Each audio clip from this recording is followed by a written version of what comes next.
সূরা আলী ইমরানের 106 নম্বর আয়াতের মধ্যে আল্লাহ সুবহানাহু ওয়া তাআলা বলেন, ইয়াউমা তাবিয়াদ্দু উজুহু ওয়া তাসওয়াদ্দু উজুহ, সেদিন কিয়ামতের দিন কিছু কিছু চেহারা আছে যেই চেহারাগুলো আলোকিত হবে, সুবহানাল্লাহ। আবার কিছু চেহারা আছে যেই চেহারাগুলো কালো হয়ে যাবে। কুরআনুল কারীমের এই আয়াতে কারিমার ব্যাখ্যায় তাফসিরে ইবনে কাসিরের মধ্যে আল্লামা ইমাদউদ্দিন ইবনু কাসির রাহমাতুল্লাহি আলাই প্রথম খণ্ড 69 পৃষ্ঠার মধ্যে উল্লেখ করেছেন, যেই চেহারাগুলো উজ্জ্বল হবে, সাদা হবে, আকাশের সূর্যের নেই, আলোকিত হয়ে যাবে। আল্লামা ইবনে কাসির রাহমাতুল্লাহি আলাই এই আয়াতে কারিমার ব্যাখ্যায় বলেছেন, যেই চেহারাগুলো আলোকিত হবে, তাবিয়াদ্দু উজুহু আহলিস সুন্নাতি ওয়াল জামাত, সুবহানাল্লাহ বলেন। যেই চেহারাগুলো কিয়ামতের দিন আলোকিত হবে, তারা কারা, তাদের পরিচয় কি? তাফসির ইবনে কাসিরের মধ্যে আল্লামা ইবনে কাসির রাহমাতুল্লাহি আলাই তাদের পরিচয় প্রদান করতে গিয়ে বলেন, কিয়ামতের দিন যাদের চেহারাগুলো আকাশের সূর্যের নেই আলোকিত হবে, এই দুনিয়ার মধ্যে তাদের পরিচয় হচ্ছে, তারা হচ্ছে এই দুনিয়ার মধ্যে আহলে সুন্নাত ওয়াল জামাতের অধিকারী। জোরে কোন সুবহানাল্লাহ, সুবহানাল্লাহ।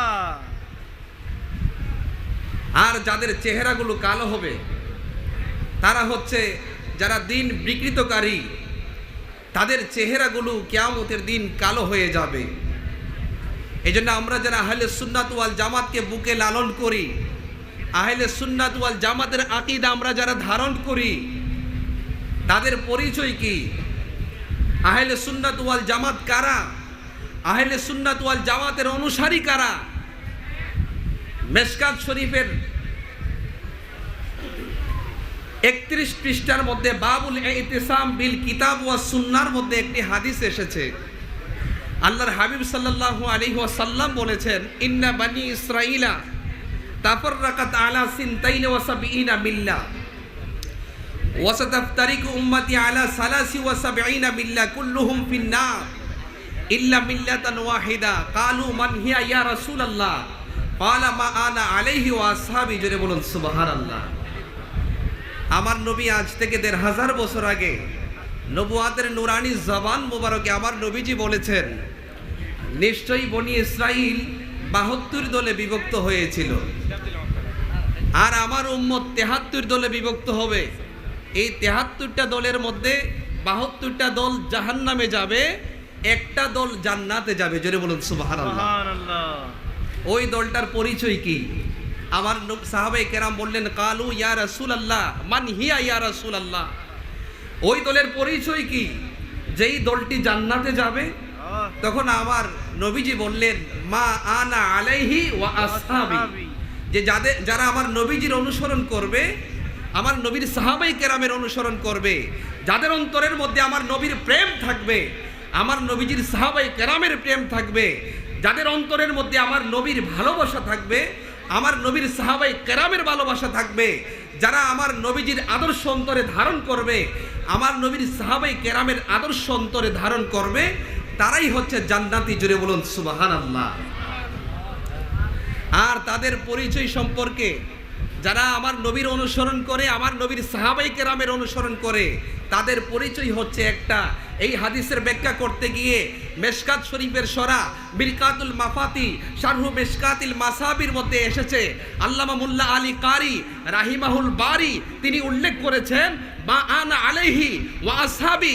এই হাদিসের অংশটুকুর ব্যাখ্যা করতে গিয়ে তিনি বলেছেন, যাদের অন্তরে আমার নবীর প্রেম থাকে, আমার নবীর সাহাবায়ে কেরামের প্রেম থাকে, যারা আমার নবীর অনুসরণ করে, আমার নবীর সাহাবায়ে কেরামের অনুসরণ করে, তাদের পরিচয় হচ্ছে একটা, ফালা শাক্কা ওয়ালা রাইবা আন্নাহুম আহলুস সুন্নাতি ওয়াল জামাত। জোরে কোন সুবহানাল্লাহ, সুবহানাল্লাহ। এর মধ্যে কোনো সন্দেহ নেই, যারা আমার নবীর অনুসরণ করে, আমার নবীর সাহাবায়ে কেরামের অনুসরণ করে, তারা হচ্ছে আহলে সুন্নাত ওয়াল জামাত। জোরে কোন সুবহানাল্লাহ। এই জন্য আমার নবীজির সাহাবায়ে কেরামের অনুসরণ করা দরকার আছে কি নাই? আমার প্রিয় নবীর আদর্শ অনুযায়ী জীবন অতিবাহিত করার দরকার আছে কি নাই? আমার নবীর সাহাবায়ে কেরাম, যেই সাহাবায়ে কেরামগণ ইমানের কোষ্ঠী পাথরে যারা উজ্জ্বল দৃষ্টান্ত স্থাপন করেছিলেন, আমার নবীজির সাহাবাই কেরাম যাদের জীবনে অনেক কষ্টের সম্মুখীন হয়েছেন, ইমানের অনেক বড় বড় পরীক্ষার সম্মুখীন হয়েছেন, কিন্তু আমার নবীর সাহাবাই কেরামগণ তাদের অন্তরের মধ্যে সদা সর্বদাই আমার নবীজির আদর্শ অনুযায়ী নিজেদের জীবনকে পরিচালিত করেছিলেন। জোরে বলুন ঠিক না বেঠিক? শুধু তাই নয়, এই জন্য আমার নবীজি বলেছেন, আমার নবীজি সাহাবাই কেরামদের সম্পর্কে বলেছেন, আসহাবি কান নুজুম ফাবি আইহিম ইকতাদাইতুম ইহতাদাইতুম। আমার সাহাবাই কেরাম হচ্ছে আকাশের তারকার মতো, আমার সাহাবাই কেরামের মধ্য থেকে তোমরা যাদেরকে অনুসরণ করবে তোমরা হেদায়েত পেয়ে যাবে। যেন বলুন না সুবহানাল্লাহ।